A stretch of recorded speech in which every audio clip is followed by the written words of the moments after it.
Art and Who the Fuck is Jackson Pollock? Documentary. Introduction. In the 20th century, there was an increased interest in the artworks by renowned artists, especially in painting. Simultaneously, the works of renowned artists increasingly became the property of the art elites, a group of individuals who decide the worthiness of a piece of artwork based on the knowledge and recognition of the owner and the museums that display the artworks. Analysis. The documentary film Who the Fuck is Jackson Pollock? Provides a good example of this phenomenon, where elites seem to doubt the worthiness of a painting that an elderly owner, Teri Horton, believes to have been one of the works by the renowned painter Jackson Pollock. Despite the forensic evidence attached to the work, the elites failed to approve it just because the painter, Pollock himself, did not provide his signature.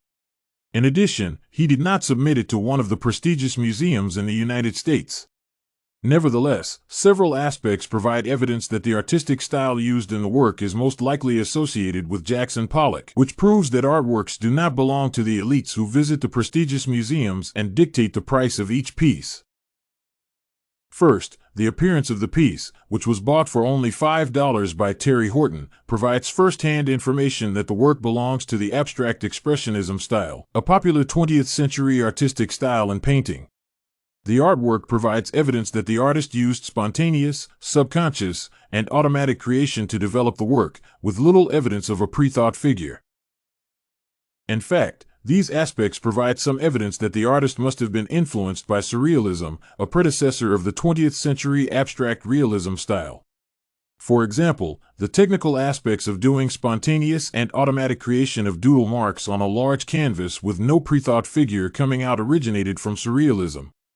Secondly, Horton's large painting is evidence that it was part of the dripping style of painting developed by laying a canvas on the floor. Abstract expressionism, a 20th century artistic style, has features that are borrowed from the surrealistic style. Thirdly, the emotional intensity portrayed by Horton's painting provides some artistic evidence that an individual with first-hand experience in abstract expressionism developed it. For instance, the mixture of colors creates some aspects of self-denial, which shows that the artist was using his free hand to move along and across the canvas without trying to develop the figure of a real object.